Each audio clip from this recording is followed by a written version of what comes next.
Imagina una carretera polvorienta en el año 36 de nuestra era. El sol del Medio Oriente cae vertical sobre un hombre que camina con determinación. En su bolsa, documentos oficiales del sumo sacerdote de Jerusalén. Cartas de arresto con nombres específicos. Hombres y mujeres que deben ser encadenados, arrastrados de vuelta a Jerusalén y castigados. Su crimen, creer que un carpintero crucificado era el Mesías prometido.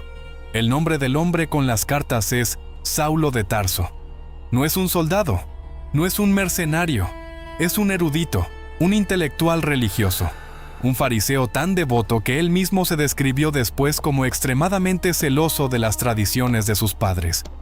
Pero en este momento, caminando bajo ese sol implacable, Saulo es algo más simple y más aterrador. Es un cazador de personas. En esa carretera no hay ninguna señal de lo que está a punto de ocurrir. Ningún presagio, ninguna advertencia. El hombre que camina hacia Damasco para destruir el movimiento cristiano va a terminar escribiendo casi la mitad de su texto sagrado. El perseguidor se va a convertir en el arquitecto. El verdugo en el apóstol.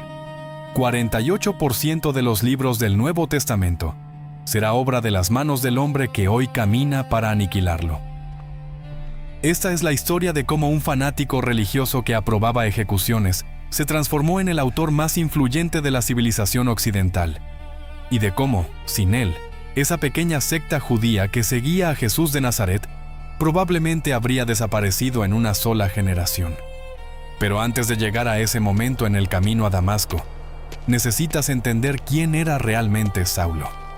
Porque lo que lo hace extraordinario no es solo su transformación, es lo que era antes de ella. Saulo nació en Tarso, una ciudad cosmopolita en lo que hoy es el sur de Turquía. Era judío de nacimiento, pero también ciudadano romano. Un privilegio raro que le daba acceso a dos mundos que casi nunca se tocaban. Hablaba griego, hebreo y arameo. Conocía la filosofía estoica de las calles de Tarso. Recitaba la Torá de memoria desde la infancia. Vivía en la intersección exacta entre el mundo grecorromano y el mundo judío. Esa doble identidad iba a ser su herramienta perfecta. Décadas después, con ella construiría algo que ninguno de los dos mundos había imaginado.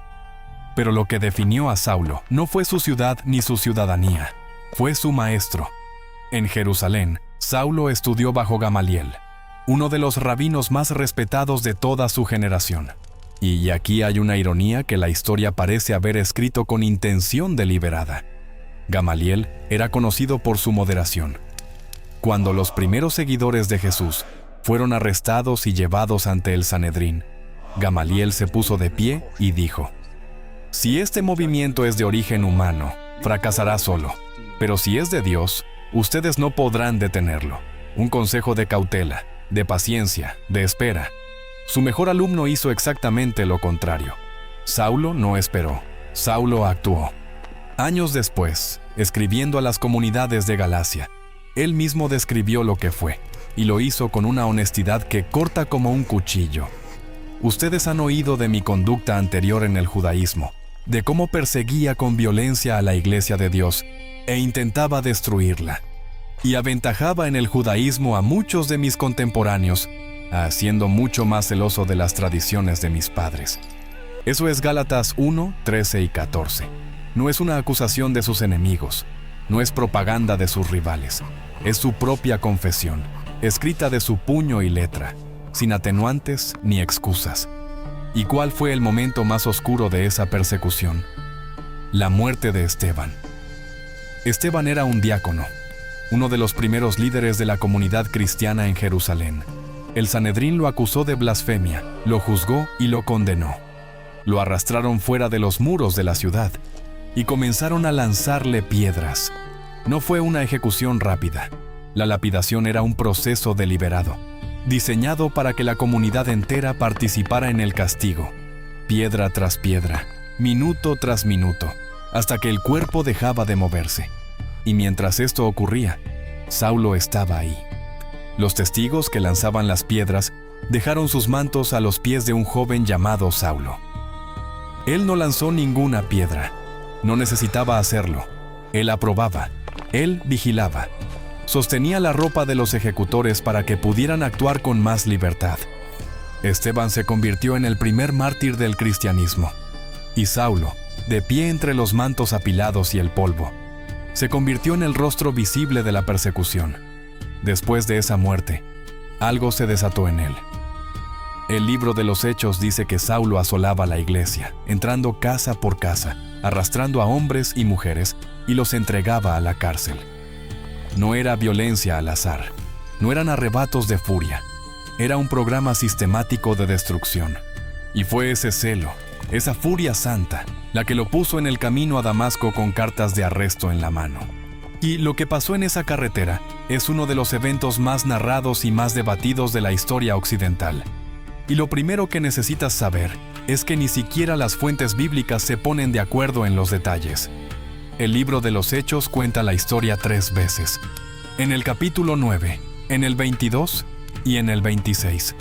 Y las 3 versiones se contradicen en puntos específicos. En una versión, los compañeros de Saulo escuchan la voz pero no ven a nadie. En otra, ven la luz pero no escuchan la voz. En una versión, todos caen al suelo. En otra, solo Saulo cae. No son diferencias menores. Son el tipo de contradicciones que los historiadores encuentran fascinantes. Sugieren que el evento fue abrumador, tan fuera de cualquier categoría conocida, que nadie pudo narrarlo igual 2 veces. Pero lo esencial es consistente en las 3 versiones. Una luz cegadora desde el cielo. Una voz que dice, Saulo, Saulo, ¿por qué me persigues? Y la respuesta temblorosa de Saulo, ¿quién eres, Señor? Y la voz, yo soy Jesús, a quien tú persigues. Imagina el peso de esas palabras para un hombre que ha dedicado toda su energía a destruir a los seguidores de ese nombre. No es solo una revelación teológica, es la demolición instantánea de todo lo que creía saber sobre sí mismo, sobre su misión, sobre su Dios. Todo lo que Saulo consideraba sagrado, su celo, su obediencia, su violencia justificada, de pronto se revela como el error más grande de su vida. Estaba persiguiendo exactamente aquello que su Dios había enviado. Saulo quedó ciego. 3 días sin ver, sin comer, sin beber. Lo llevaron de la mano hasta Damasco, el mismo lugar al que iba a llegar como autoridad, como perseguidor con documentos oficiales. Ahora llegaba como un hombre roto, dependiente, incapaz de dar un paso solo. En Damasco, un discípulo llamado Ananías recibió la instrucción de ir a buscar a Saulo. Y la reacción de Ananías es una de las escenas más humanamente comprensibles de todo el Nuevo Testamento. Dijo, Señor, he oído de muchos acerca de este hombre. ¿Cuánto mal ha hecho a tus santos en Jerusalén? En otras palabras, ¿me estás pidiendo que vaya a curar al hombre que vino a arrestarnos? ¿Al mismo que aprobó la muerte de Esteban? Pero fue. Le impuso las manos, y Saulo recuperó la vista. Años después, escribiendo sobre este momento, Pablo, porque a partir de aquí empezamos a llamarlo Pablo, usó una frase en Gálatas 1, 15 y 16, que revela algo profundo. No dijo que Dios le reveló a su Hijo a mí, como algo externo, como una visión proyectada frente a sus ojos. Dijo que Dios se complació en revelar a su Hijo en mí. La diferencia es enorme. No fue algo que vio, fue algo en lo que se convirtió. No fue un espectáculo de luz y sonido. Fue una transformación desde el interior mismo de su identidad. Pero aquí es donde la historia se vuelve más complicada de lo que la versión popular te cuenta. Porque Pablo no fue recibido con los brazos abiertos. Cuando intentó unirse a los discípulos en Jerusalén, le tenían miedo. ¿Y cómo no? Este era el hombre que semanas antes arrastraba creyentes a la cárcel. ¿Ahora decía que era uno de ellos? La desconfianza era natural, era lógica, era probablemente un instinto de supervivencia. Y entonces Pablo hizo algo que casi nunca se menciona en las versiones resumidas de su historia. Desapareció. En Gálatas 1, 17, Pablo escribe que no subió a Jerusalén a consultar con los apóstoles. Se fue a Arabia, no a predicar, aparentemente, no a fundar iglesias, no a buscar más seguidores. Se fue al desierto, solo, y estuvo allí 3 años. 3 años en los que el registro histórico guarda completo silencio. 3 años sin cartas, sin sermones, sin viajes misioneros. ¿Qué hizo Pablo durante 3 años en el desierto? Nadie lo sabe con certeza, pero lo que sí sabemos es lo que emergió de ese silencio. Una teología completamente nueva, una forma de entender a Jesús que ninguno de los apóstoles originales había articulado. Una revolución intelectual que iba a redefinir los próximos 2000 años de historia humana. Pablo entró al desierto como un fariseo convertido que no sabía qué hacer con su nueva fe. Salió como el arquitecto del cristianismo. Para entender la magnitud de lo que Pablo construyó, necesitas ver primero lo que enfrentó. No en abstracto, en carne viva. En el año 54, Pablo llegó a Éfeso, una de las ciudades más grandes y más ricas del Imperio Romano. Predicó allí durante más de 2 años, y su mensaje fue tan efectivo que empezó a amenazar la economía local. Los artesanos fabricaban estatuillas de plata de la diosa Artemisa. Era el negocio más lucrativo de la ciudad, y vieron cómo sus ventas comenzaban a caer. Si la gente dejaba de creer en los dioses griegos, dejaba de comprar sus ofrendas sagradas. Un platero llamado Demetrio organizó una revuelta. Ahora los artesanos furiosos arrastraron a los compañeros de Pablo al teatro de Éfeso, un anfiteatro con capacidad para 25,000 personas, y durante 2 horas la multitud gritó una sola frase sin descanso: «Grande es Artemisa de los Efesios». 25,000 personas, 2 horas, un solo grito ensordecedor, contra el mensaje de un hombre que había llegado armado únicamente con palabras. Esa escena en Éfeso es el retrato perfecto de lo que Pablo enfrentaba en cada ciudad. No solo resistencia teológica, resistencia económica, social y política. Su mensaje no era abstracto. Tenía consecuencias materiales, cambiaba comportamientos, destruía mercados, alteraba jerarquías que llevaban siglos establecidas. Y es aquí donde necesitamos hablar de qué decía Pablo exactamente, porque su revolución no fue solo de fervor misionero, fue de ideas. Ideas tan poderosas que separaron al cristianismo del judaísmo para siempre. La pregunta central era esta: ¿quién podía ser cristiano? Para los apóstoles originales en Jerusalén, Pedro, Santiago, Juan, Jesús era el Mesías judío. Para seguirlo, primero había que ser judío. Eso significaba circuncisión para los hombres, observancia estricta de las leyes alimentarias, respeto del sábado. El cristianismo para ellos era una rama del judaísmo, una reforma interna, no una religión nueva. Pablo dijo que no. Pablo argumentó que la muerte y resurrección de Jesús habían cambiado las reglas del juego por completo. La salvación no venía por cumplir la ley de Moisés, venía por la gracia de Dios, recibida a través de la fe. Un gentil, un no judío, un griego, un romano, un bárbaro, podía ser plenamente cristiano sin circuncidarse, sin seguir las leyes alimentarias, sin convertirse primero al judaísmo. ¿Entiendes lo que eso significaba en la práctica?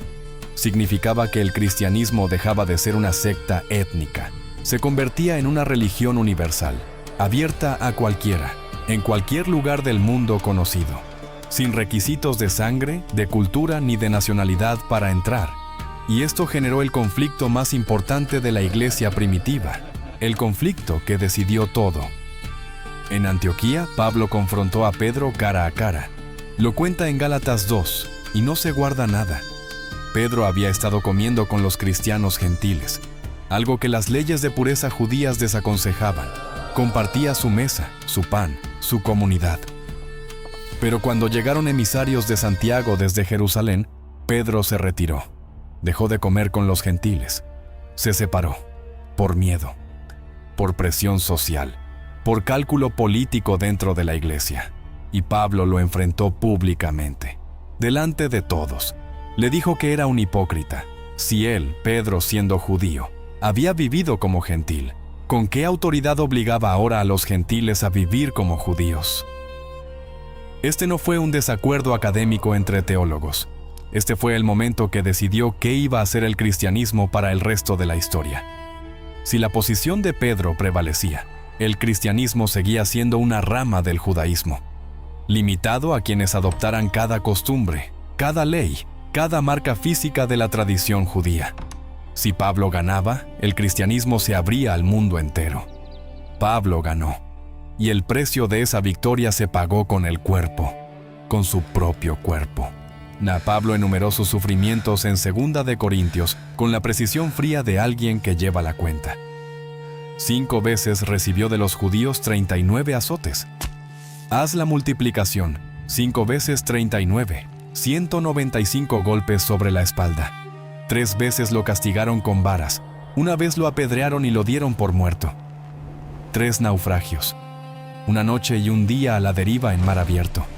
Peligros de ríos crecidos, peligros de bandidos en los caminos, peligros de su propia gente judía, peligros de los gentiles que no lo querían, hambre, sed, frío, desnudez. Entre los años 47 y 57 aproximadamente, Pablo realizó 4 campañas misioneras. Trazó una red de comunidades que cubrió Asia Menor, Macedonia y Grecia. El primer viaje lo llevó a Chipre y las ciudades del interior de Anatolia. El segundo cruzó a Europa por primera vez: Filipos, Tesalónica, Atenas, Corinto. El tercero se centró en Éfeso, donde predicó más de 2 años. El cuarto fue un viaje forzado, como prisionero, encadenado, rumbo a Roma para ser juzgado ante el César. En total, miles de kilómetros por tierra y por mar, comunidades fundadas en cada parada, cárceles soportadas en varias de ellas, y cada vez que salía de una celda, retomaba el camino. ¿Y por qué siguió? Porque estaba convencido de que había visto algo en ese camino a Damasco que valía más que su cuerpo, más que su seguridad, más que su vida entera. Hoy, cuando abres un Nuevo Testamento, 13 de sus 27 libros llevan el nombre de Pablo. 13 de 27. Eso es el 48% de los libros del texto más influyente de la civilización occidental. A un hombre que nunca caminó con Jesús, que nunca escuchó el sermón del monte en aquella ladera de Galilea, que nunca estuvo presente en la última cena. Ese hombre escribió casi la mitad de los libros que definen al cristianismo. Y no solo escribió más que cualquier otro autor del Nuevo Testamento, escribió lo que más importa doctrinalmente: la justificación por la fe, la teología de la gracia, la universalidad de la salvación, la relación entre la ley y el evangelio, la naturaleza de la resurrección, la ética del amor como principio organizador de la vida comunitaria. Todo eso es Pablo. Los 4 evangelios narran lo que Jesús hizo y dijo. Las cartas de Pablo explicaron qué significaba, y esa explicación resultó ser más poderosa en su impacto histórico que la narración misma. Sus cartas viajaron por todo el Mediterráneo. Se copiaron a mano, una y otra vez. Se leyeron en voz alta en reuniones de creyentes en Roma, Corinto, Éfeso, Filipos, Tesalónica, Galacia. Cada carta era una intervención quirúrgica. Resolvía un conflicto específico. Respondía a una pregunta teológica concreta. Y al mismo tiempo construía un andamiaje intelectual para comunidades enteras. Muchas de esas comunidades estaban formadas por personas que nunca habían oído hablar de la Torá. Las cartas de Pablo les dieron las herramientas para entender y vivir su nueva fe.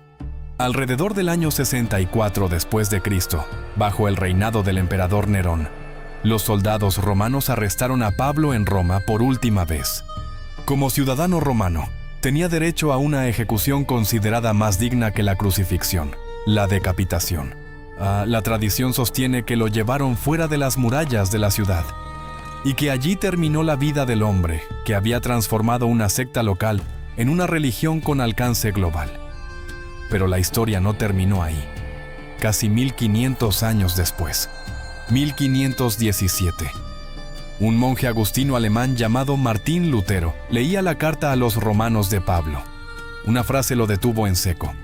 El justo vivirá por la fe. La leyó una vez, la leyó otra vez. Esa lectura contribuyó a detonar la Reforma Protestante, el cisma más grande en la historia del cristianismo occidental. Una revolución que redibujó el mapa político, cultural y religioso de Europa entera. Las palabras de Pablo, escritas en un pergamino 15 siglos antes, todavía tenían fuerza suficiente para partir un continente en 2. Piensa en eso un momento. Un hombre camina por una carretera polvorienta hacia Damasco. Lleva cartas de arresto en la mano. Va a destruir un movimiento. Va a encadenar a sus seguidores. Va a borrar el nombre de Jesús de cada sinagoga que encuentre en su camino. Y en lugar de eso, se convierte en la razón por la que tú conoces ese nombre hoy. Saulo de Tarso, el fariseo que sostenía los mantos de los ejecutores mientras las piedras caían sobre Esteban, se transformó en Pablo, el apóstol que le dio al cristianismo su teología, su alcance universal y su texto sagrado. No fundó la fe, no caminó con Jesús, pero sin él, es casi imposible imaginar que esa fe hubiera sobrevivido más allá de la primera generación de creyentes en una pequeña esquina de Jerusalén. La próxima vez que veas una iglesia, cualquier iglesia, va en cualquier ciudad del mundo, recuerda de dónde viene. Existe porque un perseguidor se convirtió en apóstol, en una carretera del desierto, hace casi 2000 años. Y lo que ese hombre vio en esa carretera fue tan poderoso que no hubo forma de callarlo. 195 golpes, 3 naufragios, una espada romana, nada fue suficiente.